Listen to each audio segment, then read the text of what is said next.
राति 8 बजेको जनता समाचारमा तपाईंलाई स्वागत छ। नमस्कार, म कालिका शिवाकोटी।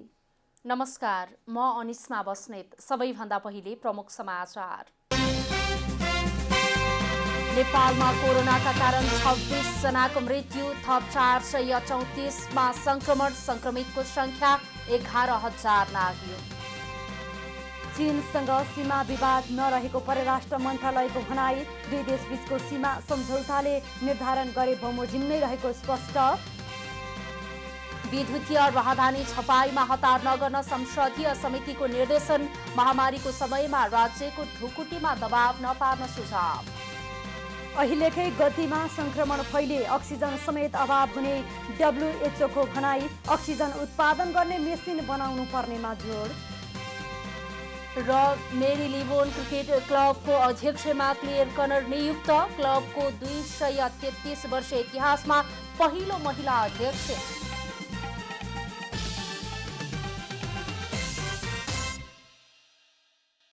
अब पूरा समाचार।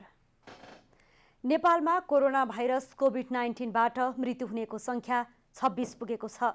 स्वास्थ्य तथा जनसङ्ख्या मन्त्रालयका अनुसार पछिल्लो 24 घण्टामा स्याङ्जाका 1 र ललितपुरका 1 जना गरी 2 जनाको मृत्यु भएसँगै मृतकको संख्या 26 पुगेको हो। मन्त्रालयका प्रवक्ता डाक्टर जागेश्वर गौतमका अनुसार मधुमेहका बिरामी स्याङ्जाको आँधीखोला 1 का 55 वर्षीय पुरुषमा असार 8 गते कोरोना पोजिटिभ देखिएको थियो। कोरोना पोजिटिभ देखिएको ती पुरुषको पश्चिमाञ्चल क्षेत्रीय अस्पतालको आइसियुमा उपचारका क्रममा बुधबार मृत्यु भएको हो। यस्तै ललितपुरको महालक्ष्मी 5 का 50 वर्षीय पुरुषको आज बिहान मृत्यु भएको हो।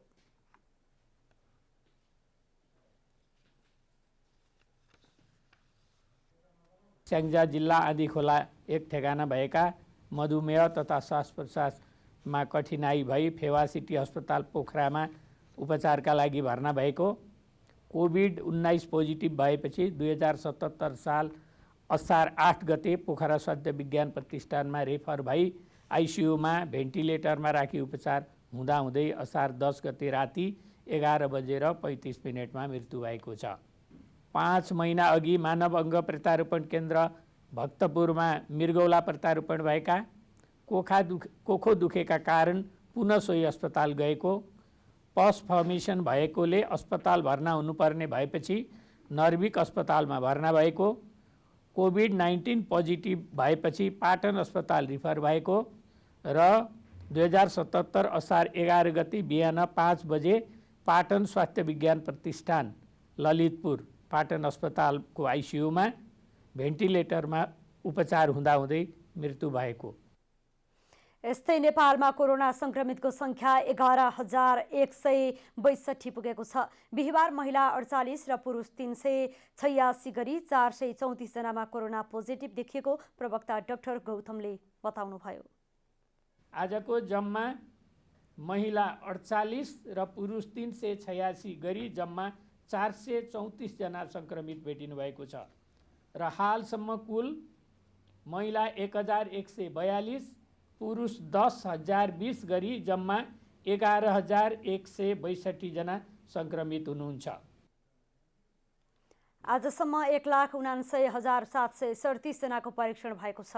यस्तै आरडिटी विधिबाट 2,87,863 जनाको परीक्षण भएको डाक्टर गौतमले जानकारी दिनुभयो। अहिले देशभरिका क्वारेन्टाइनमा 74,022 र 8,422 जना आइसोलेसनमा रहेका छन्। बिहिबार 19 महिला र 293 पुरुष गरी 312 जना अस्पतालबाट डिस्चार्ज भएका छन्। यो सँगै कुल 2,650 जना कोरोना संक्रमणबाट मुक्त भएको स्वास्थ्य मन्त्रालयले जनाएको छ।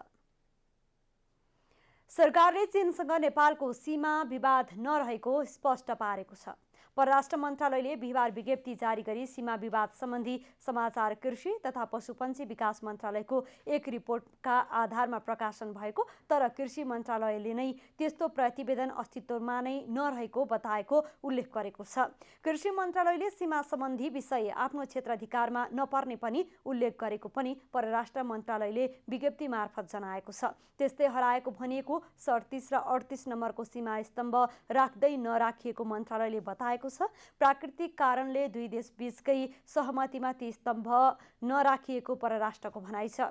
नेपाल र चीन बीचको सीमा सन् 1961 अक्टोबर 5 मा दुई देशबीच भएको सीमा सम्झौताले निर्धारण गरे बमोजिम रहेको परराष्ट्रले उल्लेख गरेको छ। सीमा सम्बन्धी केही समस्या देखिएमा दुई देशबीचको समझदारीमा समाधान गर्ने पनि परराष्ट्रले विज्ञप्तिमा उल्लेख गरेको छ। संसदीय समितिले 7 वर्षपछि अंगीकृत नागरिकता दिने गरी पारित गरेको नागरिकता विधेयकको पक्ष र विपक्षमा आवाजहरू उठिरहेका छन्। मधेस केन्द्रित दल कांग्रेस यसको विपक्षमा देखिएका छन् भने सत्तारूढ नेकपा यसको पक्षमा रहेको छ। त्यस्तै सांसदहरूले विभिन्न विषयमा सरकारको ध्यान आकर्षण समेत गराएका छन्। बिहीबार राष्ट्रिय सभा बैठकको विशेष समयमा बोल्दै समाजवादी पार्टीकी प्रमिला कुमारीले 7 वर्षपछि अंगीकृत नागरिकता दिने प्रावधान साम्प्रदायिक र विभेदकारी भएको बताउनुभयो। मधेसी समुदायप्रति लक्षित गरी ल्याइएको उक्त प्रावधानले लैंगिक र जातीय विभेदलाई निरन्तरता दिएको उहाँको भनाइ थियो। नस्लवादी चिन्तन राख्नेहरूले अल्पमतमा पर्ने डर भएकै कारण विदेशी बुहारीको मताधिकार र लोकसेवा आयोग दिने अधिकार समेत खोजेको छ। राष्ट्रिय सभा सदस्य शेखर कुमार सिंहले विदेशी बुहारीले के बिगारेका थिए र नागरिकता विधेयक संशोधन गर्नु पर्यो भन्दै प्रश्न गर्नुभयो। के बिग्रिया थियो, किन ल्याउनु पर्यो यस्तो संशोधन? के बिग्रिया थियो? त्यो चेलीहरू जसले हामी बिहा गरेर ल्याउँछौँ त्यसले के बिगारिया थियो? कोशी, गण्डकी, महाकाली, पञ्चेश्वर जति नदी नाला खोला तिनीहरूले नै बेचेका हुन्। कोरोना महामारीको समयमा अग्रपंक्तिमा खटिएका स्वास्थ्यकर्मीमाथि भइरहेका कुटपिट र दुर्व्यवहार तत्काल रोक्न सरकारसँग माग गर्नुभयो। स्वास्थ्यको अग्रमोर्चामा रहेर काम गरिरहेका स्वास्थ्यकर्मीप्रति जुन किसिमका घटनाहरू घटिरहेका छन् यो घटनाहरू खेदजनक छन् र उहाँहरूले उचित किसिमको न्याय पाउन् भनेर म समग्र रूपमा देशभरि नै स्वास्थ्यकर्मीहरूको पक्षमा ध्यान आकर्षण गर्न चाहन्छु। सोती घटना रूपन्देहीमा बलात्कारपछि हत्या र धनुषा प्रहरी कार्यालयभित्रै भएको मृत्यु प्रकरणबारे ध्यानाकर्षण गराउनेमाथि प्रहरी धरपकड भएकोमा राष्ट्रिय सभा सदस्यहरूले निन्दा व्यक्त गरेका छन्। यस्तै चुरेको दोहन रोक्न सरकारको ध्यानाकर्षण गराइएको छ। विकासको बहुआयामिक पक्ष र जनजीवनमा परेका प्रभाव समेतलाई मध्यनजर गरी चुरे संरक्षण कार्यक्रमलाई प्रभावकारी ढङ्गले अगाडि बढाउन वाञ्छनीय देखिएकोले त्यसतर्फ सम्मानित सदन मार्फत सरकारको ध्यान आकर्षण गराउन चाहन्छौँ। निजी विद्यालयका शिक्षकहरूले 3 महिनादेखि तलब नपाएको गुनासो गरिरहेकाले उनीहरूलाई उचित राहतको व्यवस्था गर्न पनि सरकारसँग माग गरिएको छ। चैतदेखि तलब थापिएको छैन। चैत, वैशाख, जेठ त छुट्टी नै भयो, तलब थाप्न पाइएन नै। अनि त्यसपछि असार 1 गतेबाट अनलाइन पढाउने भनियो, अनलाइन पनि पढाउन सुरु गरियो। अनलाइनको नाममा पैसा लिन पाउँदैनस् भनेर फेरि विद्यार्थी सङ्गठनहरूले पनि भन्दैछन्।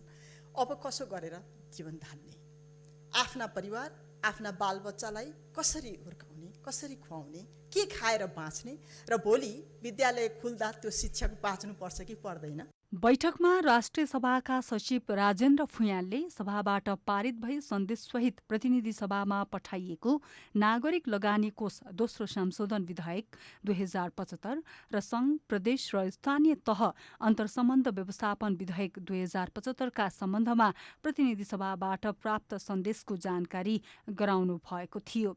कमला हमाल, काठमाडौँ।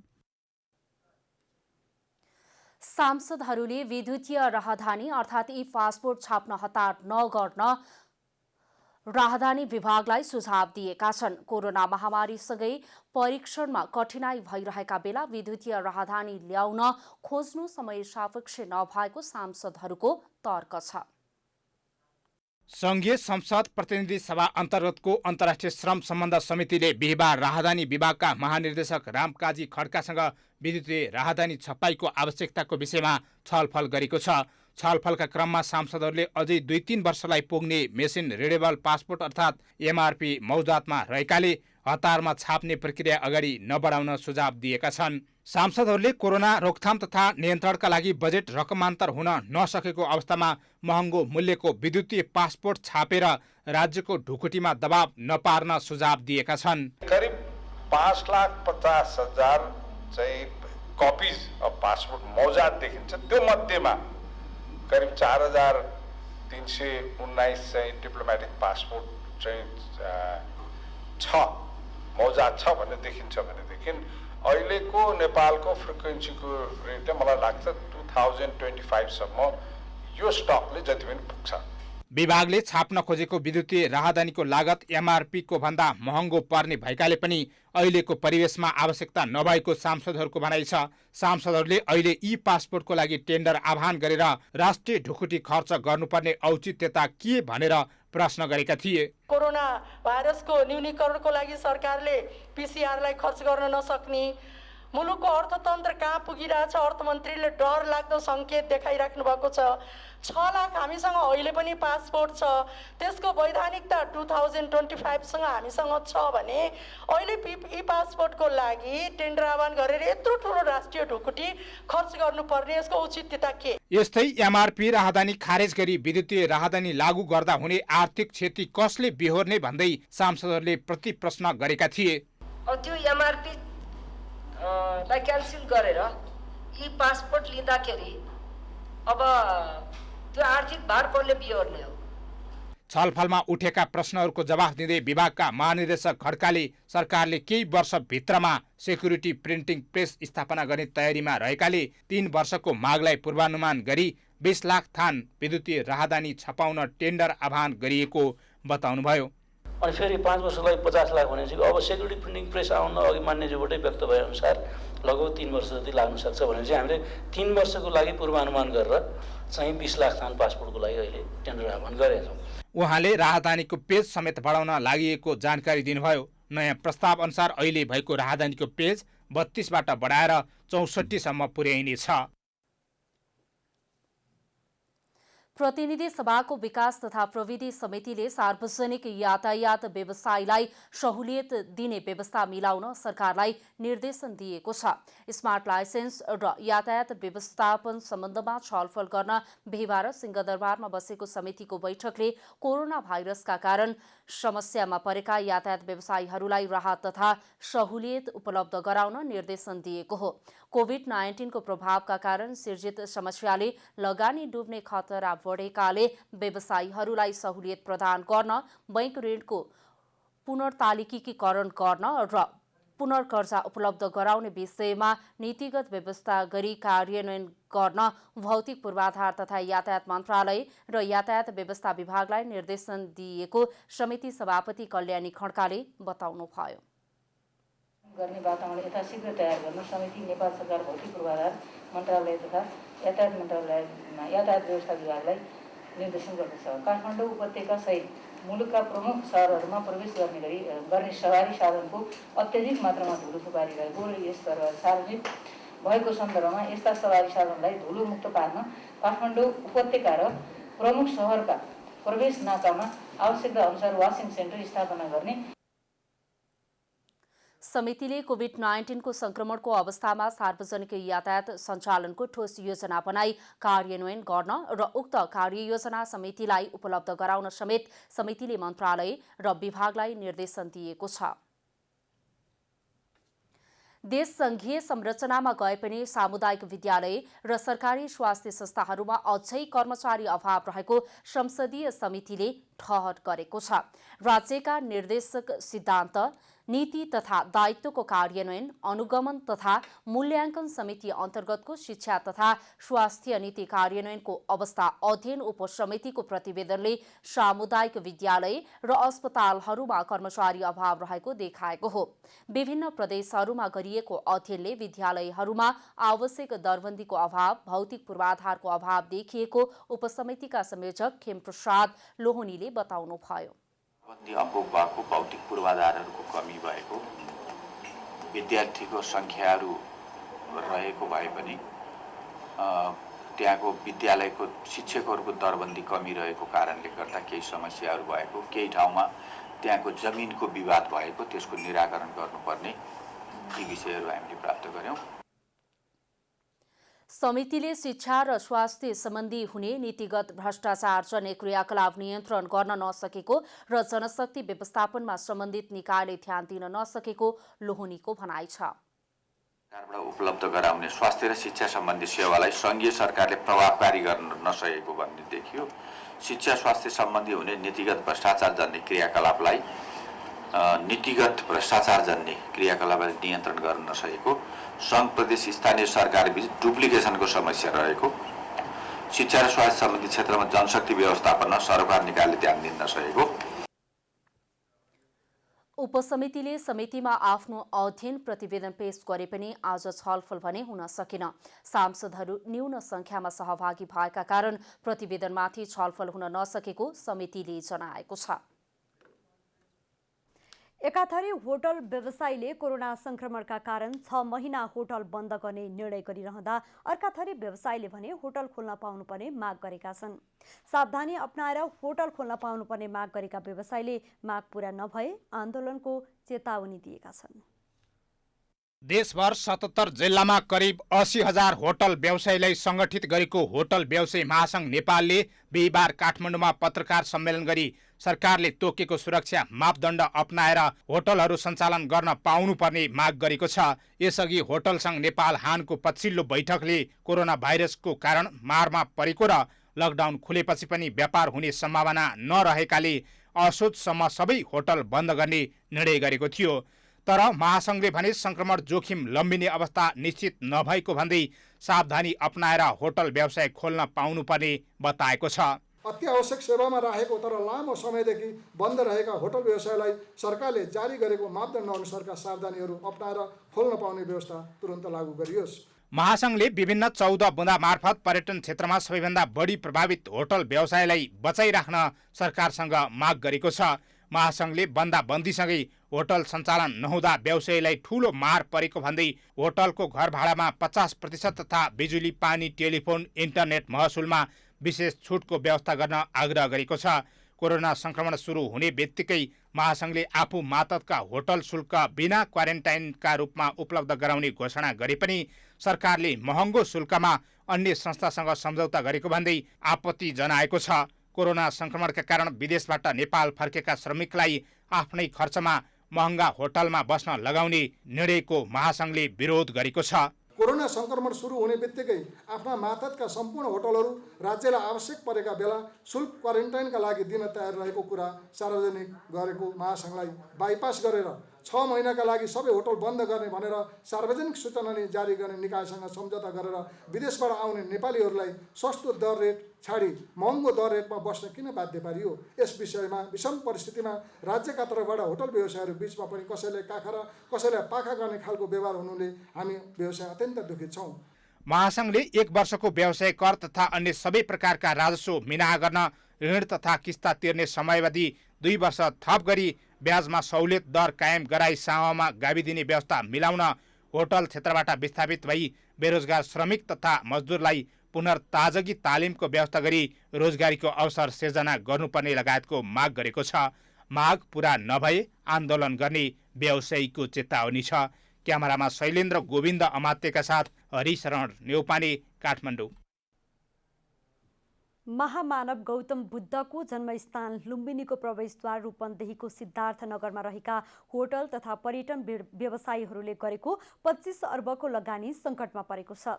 कोरोना महामारीका कारण मानिसको चहल पहल नभएपछि होटल सङ्कटमा परेका हुन्। नेपालमा पर्यटकको मुख्य गन्तव्य रहेको बुद्धको जन्मस्थल लुम्बिनीलाई केन्द्र मानेर बनाइएका होटलहरू अहिले सङ्कटमा परेका छन्। लुम्बिनी, बुटोल, तिलोत्तमा र भैरवामा अहिले साना ठुला गरेर करिब 300 होटल तथा रेस्टुरेन्ट, 100 ट्राभल एजेन्सीहरू रहेको पर्यटन व्यवसायहरू बताउँछन्, जसमा 25 वटा जति स्टार लेभलका होटल छन्। कोरोना भाइरस कोभिड-19 का कारण विश्वमा नै त्रास सिर्जना भएपछि यहाँको पर्यटनमा सङ्कट आएको छ। जति छिटो सक्दो यदि गभर्मेन्टले त्यसमा छिटोभन्दा छिटो ध्यान पुर्याएको खण्डमा चाहिँ बल्ल केही हुने आशा गरेका छौँ। नत्र भने आजको समयमा त्यहाँको होटलहरू कुनै पनि चल्ने स्थिति नै छैन र आज जति पनि त्यहाँका कर्मचारीदेखि लिएर सबैलाई हामीले छुट्टी दिइसकेका छौँ र अब आउने दिनमा कसरी गभर्मेन्टले हामीलाई आज ब्याङ्कदेखि लिएर हरेक कुराहरूमा छुटको कुराहरू आएको तापनि हामी ब्याङ्कमा गएर सम्पर्क गर्दाखेरि कुनै पनि राहतको त्यस्तो कार्यक्रमहरू अहिलेसम्म ब्याङ्कबाट हामीले प्राप्त गरेका छैनौँ। पर्यटन व्यवसायी मात्र नभएर यसमा आश्रित लगभग 7,000 कर्मचारी र उनका परिवारहरूको पनि दैनिकी चलाउन समस्या परेको छ। रूपन्देहीको तिलोत्तमामा सिल्भर हेरिटेज ग्रुपको 3 अर्ब लगानी रहेको 5 तारे होटेल टाइगर प्यालेस पूर्ण रूपमा सञ्चालनमा आउन सकेको छैन। दैनिक 35 लाखको कारोबार हुने यस होटेल क्यासिनो समेत रहेको नेपालको ठूला होटेल मध्येको एक हो। मणिग्राममा रहेको 4 तारे होटेल ड्रिमल्यान्ड गोल्ड रिसोर्ट पनि झण्डै 1 अर्ब लगानीमा सञ्चालनमा रहेको होटेल हो। यस होटेलले पनि आफ्ना 200 कर्मचारीलाई बिदा दिएको छ। बुटोलमा hotel club Denovo avenue, hotel Tulip जस्ता ठूला होटेलहरू अहिले बन्द रहेका छन्। 5 तारे, 4 तारे र 3 तारे र टुरिस्ट स्ट्यान्डर्डका होटलहरू 67 वटा होटलहरू छन् र यसमा करिब हाम्रो चाहिँ रुम सङ्ख्या 1304 चाहिँ रुम सङ्ख्या छ भने त्यस्तै चाहिँ 1337 बेडहरू छ। म यो किन जानकारी गराउन लाग्यो भने अहिलेको जुन एउटा भयावह स्थिति कोरोनाको चाहिँ आएको छ कोभिड-19 यसलाई मध्यनजर गरेर हामीले यो रेकर्डहरू हामीले जानकारी यहाँहरूलाई चाहिँ मैले दिन चाहेको हो। होटेल सङ्कटमा रहेकाले सरकारले बैंकको मासिक ब्याज, विद्युत र बैंकको मासिक किस्तामा सहुलियत दिनुपर्ने होटेल व्यवसायीहरूको माग रहेको छ। रूपन्देहीबाट प्रतीक पौडेलको रिपोर्ट। सप्तरीमा चट्याङ लागेर 4 जनाको मृत्यु भएको छ। बिहिबार बिहान वर्षासँगै परेको चट्याङले जिल्लाका छुट्टा छुट्टै ठाउँमा 4 जनाको मृत्यु भएको हो। जिल्ला प्रहरी कार्यालय राजविराजका अनुसार महदेवा गाउँपालिकामा 2 जना, राजगढ गाउँपालिकामा 1 र डाक्नेश्वरी नगरपालिकामा 1 जनाको चट्याङले मृत्यु भएको छ। घरमा पूजा लगाएर एका बिहानै सप्तकोशी नदीमा नुहाउन गएका महदेवा गाउँपालिका वडा नम्बर 2 का 27 वर्षीय बेचन यादव र 60 वर्षीय छेदी ठाकुरको मृत्यु भएको सप्तरी प्रहरीले जनाएको छ। बिहानै खेतमा धान रोप्न जाँदा डाक्नेश्वरी नगरपालिका 9 लक्षनपट्टिकी 30 वर्षीय ललिता देवी यादवको मृत्यु भएको छ। यस्तै राजगढ गाउँपालिका वडा नम्बर 2 बेली चपेनामा खेतमा काम गर्न गएका 46 वर्षीय केसी शाहको पनि चट्याङ लागेर मृत्यु भएको छ। माओवादी नेतृत्वको 10 वर्षीय सशस्त्र द्वन्द्वका कमान्डर वृक्षा उखेरा अहिले सहारा विहीन बन्नु भएको छ। मुलुक संघीय लोकतान्त्रिक गणतन्त्रात्मक राज्य व्यवस्थामा अभ्यस्त भइरहेका बेला सशस्त्र द्वन्द्वका घाइते लडाकुहरूको अवस्था दयनीय बनिरहेको छ। बाँकेको कोहलपुर नगरपालिका वडा नम्बर 11 स्थित सुकुम्बासी बस्तीमा मासिक 1000 भाडा तिरेर बस्दै आएकी रुकुम सिस्ने गाउँपालिका वडा नम्बर 8 की 32 वर्षीय तत्कालीन जनमुक्ति सेनाकी कमान्डर वृक्षा उखेरा अहिले सहारा विहीन बन्नुभएको छ। जनताको मुक्तिका लागि लडेका बुर्जुवा शिक्षा भन्दै पढ्न छोडेका लडाकुहरूको दैनिकी अहिले असहज बन्दै गएको हो। 10 वर्षे सशस्त्र द्वन्द्वले शासन प्रणालीमा केही परिवर्तन ल्याए पनि लडाकुको जीवन समस्याग्रस्त बन्दै गएको छ। विगतदेखि अब जनयुद्ध लडियो मुक्तिको लागि, अब त्यति बेला अब पढाइ पनि अब छोडियो, बुर्जुवा शिक्षा चाहिन्न भनेर। अब हुन त अब केही हो त अब प्रणाली त बदलियो। अहिले तत्काल मेरो समस्या के छ भने अब विगतमा अब अहिले अशक्त पनि साथै असहाय पनि भएको कारणले गर्दाखेरि अब बच्चाहरू साना छन्। बिरामी आमा बालबालिकाको हेरचाह र घर खर्च चलाउनका लागि भारतमा मजदुरी गर्न गएका श्रीमान 6 वर्ष पहिला केदारनाथमा आएको बाढीमा बेपत्ता भए। मासिक रूपमा आमाका लागि औषधोपचार र घर खर्च चलाउन समेत उखेरालाई समस्या हुँदै आएको छ। श्रीमान कमाउन जानुभएको थियो, बालबच्चा पाल्न र दबाई पानी अब गर्ने यताउति गर्नुहुन्थ्यो पहिला। अब त्यो केदारनाथ वैद्यनाथ डुबान पर्यो, त्यही डुबानमा अब मरे जिउँदो अहिलेसम्म खबर आएको छैन। र अहिले अब लकडाउन छ, अब हिजो अस्ति अब 2-3 छाक अब हामीले अब खानै नखाएर बसिरहेका छौँ। तत्कालीन समयमा 5औं डिभिजन मङ्गल स्मृति ब्रिगेड 1 नम्बर बटालियनमा सहायक कमान्डर समेत रहनुभएकी उखेरा 2061 सालमा पाल्पा तानसेनको लडाईँमा घाइते हुनुभयो। घाइते उखेराले भारत स्थित लखनऊको समारा अस्पतालमा उपचार गरिरहेको अवस्थामा नेपालमा शान्ति सम्झौता हुँदा जनमुक्ति सेनाको प्रमाणीकरणमा छुटेपछि हालसम्म राज्यबाट पाउनुपर्ने राहत समेत नपाएको गुनासो गर्नुभएको छ। 5औं डिभिजनको मङ्गल स्मृति ब्रिगेड 1 नम्बर बटालियन के अरे प्लाटुन कमान्डर थिए मोर्चामा। तानसेन पाल्पा 61 सालमा मलाई ढाडमा अब मेरुदण्डमा गोली लागेर म अपाङ्ग भएछु। सरकारको नेतृत्वमा आफूले लडेको पार्टी भए तापनि पूर्व घाइतेहरूको अवस्थाप्रति कुनै चासो नदिएको उखेराको भनाइ छ। बाँकेबाट रविन्द्र सिंह ठकुरीको रिपोर्ट। जातीय विभेदकै कारण भएको पश्चिम रुकुम घटनालाई विभिन्न बहानामा मोड्न खोजिएको भन्दै सुनसरीका दलित अधिकार कर्मीहरूले सिटी जुलुससहित खबरदारी गरेका छन्। रुकुम पश्चिमको घटनाका दोषीलाई हदैसम्मको कारबाहीको माग गर्दै घटना भएदेखि नै संयुक्त दलित सङ्घर्ष समितिले आन्दोलन गर्दै आएको छ। पोस्टमार्टमको रिपोर्टमा पीडक पक्षलाई जोगाउने खेल भएको भन्दै उनीहरूले आक्रोश व्यक्त गरेका छन्। विभिन्न प्रतिवेदनले जातीय विभेदकै कारण हत्या भएको पुष्टि गरे पनि घटनालाई कृत्रिम रूप दिन लागि दलित अधिकार कर्मीको आरोप छ।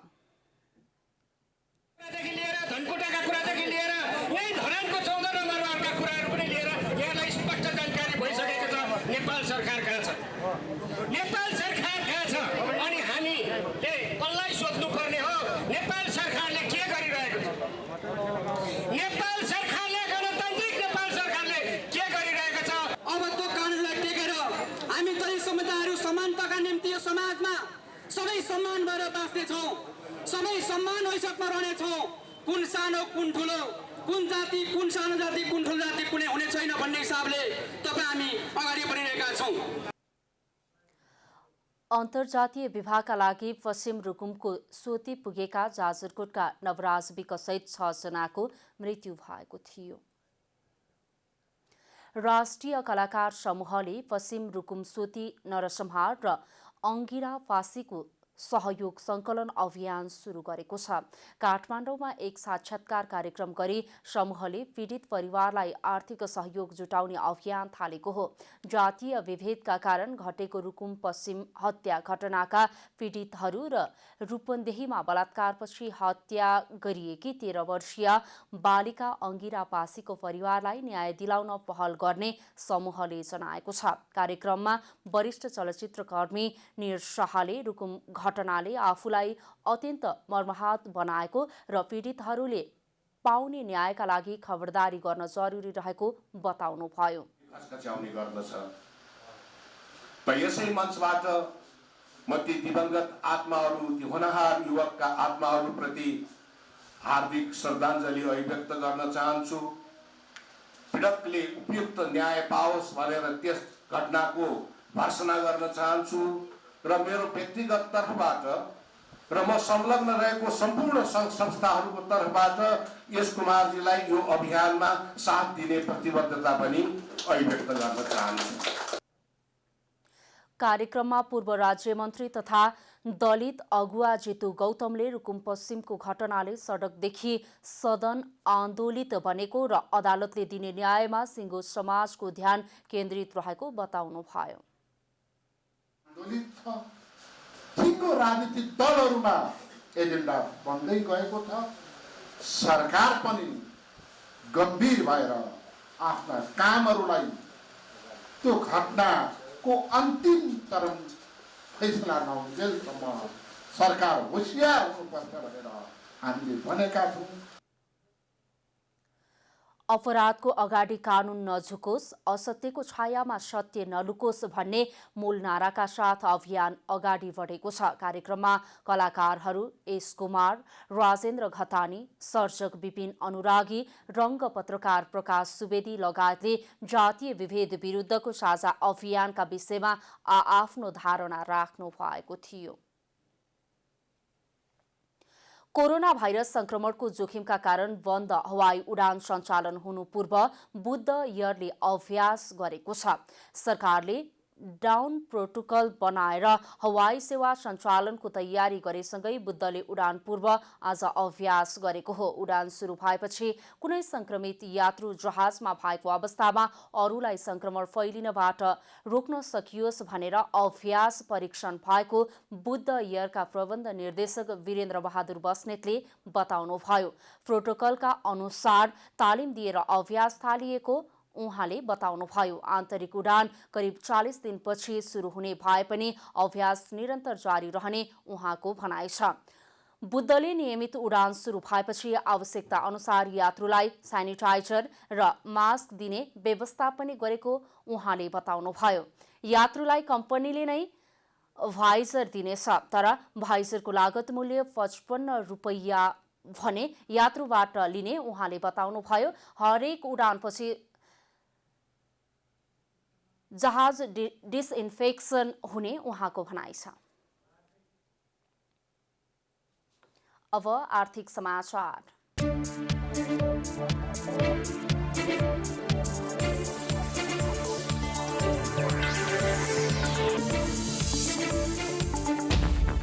निजी क्षेत्रका दुई ठूला छाता संस्था नेपाल उद्योग वाणिज्य महासंघ र नेपाल उद्योग परिसंघले निजी क्षेत्रलाई निरुत्साहित हुने गरी ल्याइएको अख्तियार दुरुपयोग अनुसन्धान आयोगको तेस्रो संशोधन विधेयक 2076लाई संशोधन गर्न माग गरेका छन्। महासंघ अध्यक्ष भवानी राणा र परिसंघका अध्यक्ष सतीश कुमार मोरद्वारा हस्ताक्षरित संयुक्त विज्ञप्तिमा विधेयक संशोधन गर्न माग गरिएको हो। अख्तियार दुरुपयोग अनुसन्धान आयोगको तेस्रो संशोधन विधेयक 2076मा अख्तियारबाट हुने अनुसन्धानमा निजी क्षेत्रबाट सञ्चालित उद्योग प्रतिष्ठान, कम्पनी, ब्याङ्क, मेडिकल कलेज लगायतका निकायलाई समेत समेट्ने उद्देश्य देखिएको भन्दै दुई संस्थाले गम्भीर ध्यानाकर्षण भएको समेत जनाएका छन्। दुवै संस्थाले सम्बन्धित नियमनकारी संस्थालाई जिम्मेवारी दिने व्यवस्था मिलाउनुपर्ने बताएका छन्। बिहिबार नेपाली बजारमा सुनको मूल्य स्थिर रहेको छ। बुधबार छापावाला सुन प्रतितोला 91,100 रुपियाँमा किनबेच भई कायम गरेको रेकर्ड बिहिबार पनि कायम भएको छ। बिहिबार तेजाबी सुन प्रतितोला 90,665 रुपियाँमा कारोबार भएको छ। चाँदीको मूल्य भने तोलामा 10 रुपियाँले घटेर प्रतितोला 935 रुपियाँमा किनबेच भएको महासंघले जनाएको छ। बिहिबार अमेरिकी डलरको भाउ बढेको छ। बिहिबार नेपाल राष्ट्र ब्याङ्कले 1 अमेरिकी डलरको खरिदर 120 रुपियाँ 85 पैसा र बिक्री दर 121 रुपियाँ 45 पैसा तोकेको छ। बुधबारको तुलनामा डलर 11 पैसाले महँगिएको हो। बुधबार 1 अमेरिकी डलरको खरिदर 120 रुपियाँ 74 पैसा र बिक्री दर 121 रुपियाँ 34 पैसा रहेको थियो। कोरोना महामारीपछि अन्तर्राष्ट्रिय आर्थिक बजारमा सुस्तता आएसँगै डलर प्रति आम लगानीकर्ताको आकर्षण बढिरहेको छ, जसले गर्दा बजारमा डलर उच्च मूल्यमा कारोबार भइरहेको छ।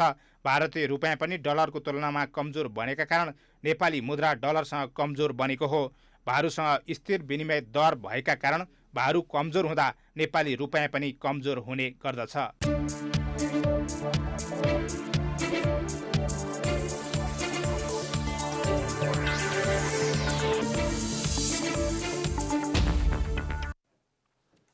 अब खेलकुद समाचार।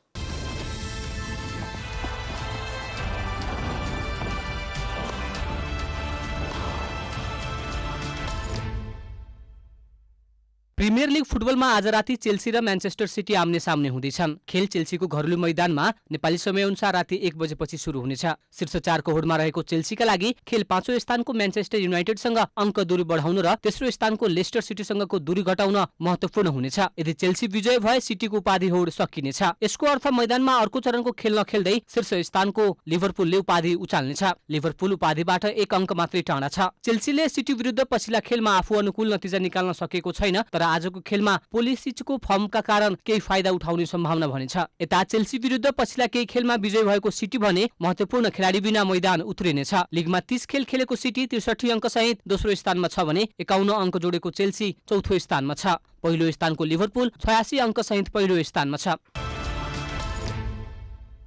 इंग्ल्यान्ड महिला क्रिकेट टिमका पूर्व कप्तान क्लेयर कनर मेलिबोर्न क्रिकेट क्लब एमसीसी को अध्यक्षमा नियुक्त भएकी छन्। विश्वकै पुरानो क्रिकेट क्लब एमसीसीले कनरलाई नयाँ अध्यक्षमा चयन गरेको हो। एमसीसी को अध्यक्ष बन्ने उनी पहिलो महिला हुन्। क्लबको 233 वर्ष इतिहासमा एमसीसीले पहिलो पटक महिला अध्यक्ष पाएको हो। इंग्ल्यान्डको महिला क्रिकेटको म्यानेजिङ डाइरेक्टर रहेकी कनर सन् 2021 को अक्टोबर 1 बाट एमसीसी को अध्यक्ष हुनेछिन्। 43 वर्षीय कनरले श्रीलङ्काका लिजेन्ड कुमार संगकाराको स्थान लिनेछिन्। उनी इंग्ल्यान्डको महिला टिमका पूर्व प्रशिक्षक समेत हुन्। खेलाडीहरूमा कोरोना संक्रमण देखिएर इंग्ल्यान्ड विरुद्धको सिरिज अनिश्चित बनेपछि पाकिस्तान क्रिकेट बोर्ड पीसीबीले फेरि कोरोना परीक्षणमा सहभागी हुन खेलाडीलाई भनेको छ। आफ्ना सबै खेलाडीको पुनः कोरोना परीक्षण गर्ने पीसीबीले तयारी थालेको हो। 2 चरणको परीक्षणमा आफ्ना 10 खेलाडीमा कोरोनाको संक्रमण देखिएपछि आकस्मिक बैठक बस्दै बोर्डले यसअघिको परीक्षण सही नभएको दावी गरेको छ। यो साता फेरि सबै खेलाडीको कोरोना परीक्षण हुनेछ। यसअघि कोरोना परीक्षण भएका र पोजिटिभ नतिजा आएका मोहम्मद हाफिजले पुनः गराएको परीक्षणमा उनमा कोरोनाको संक्रमण थिएन। केही विदेशी समाचार माध्यममा आएको खबर अनुसार हाफिजको नतिजाबाट प्रभावित भएर क्रिकेट बोर्ड फेरि खेलाडीको कोरोना परीक्षण चाहन्छ, किनकि यसअघिको रिपोर्टमा गलत भएको छ। हाफिजको रिपोर्ट नेगेटिभ आएपछि परीक्षण विधिको विश्वभर आलोचना भएको छ।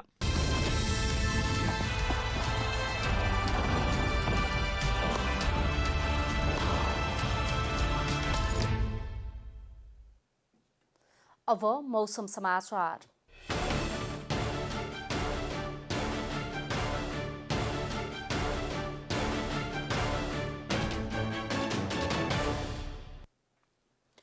आज दिउँसो देशभरको मौसम बदलिरही धेरै स्थानमा वर्षा भयो। आज राति देशभरका सबै प्रदेशहरूमा मौसम पूर्ण बदलिरही धेरै स्थानहरूमा हल्कादेखि मध्यम वर्षा हुनुका साथै प्रदेश 1, प्रदेश 2, बागमती प्रदेश, गण्डकी प्रदेश र प्रदेश नम्बर 5 का थोरै स्थानहरूमा मेघगर्जन र चट्याङसहित भारी वर्षाको समेत सम्भावना रहेको जल तथा मौसम पूर्वानुमान महाशाखाले जनाएको छ। अब देशभरका विभिन्न स्थानको मौसम सम्बन्धी थप विवरण।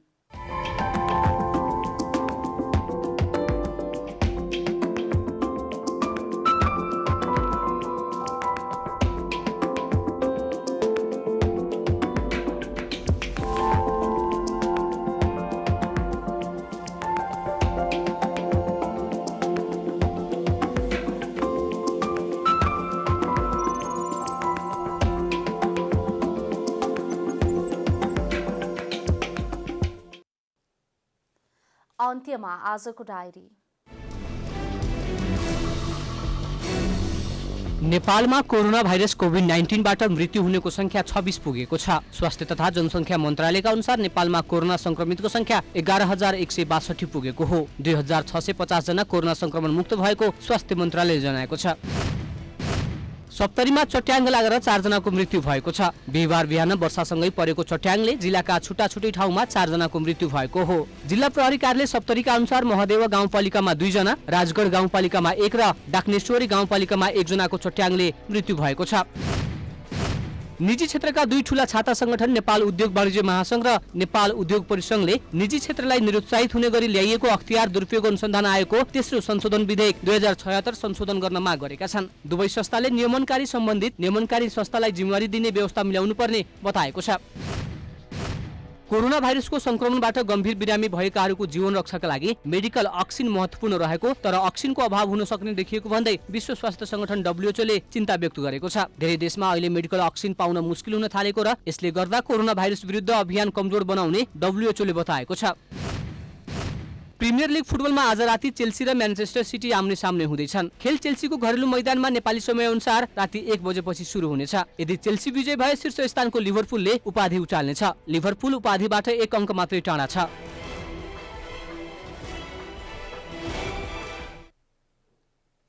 जनता समाचार अहिलेलाई यति नै। जनताद्वारा जनताका लागि प्रसारित जनता टेलिभिजनका कार्यक्रमहरू युट्युब, ट्विटर, फेसबुक र हाम्रो वेबसाइट जनतासमाचार.com मा पनि पढ्न र हेर्न सक्नुहुनेछ।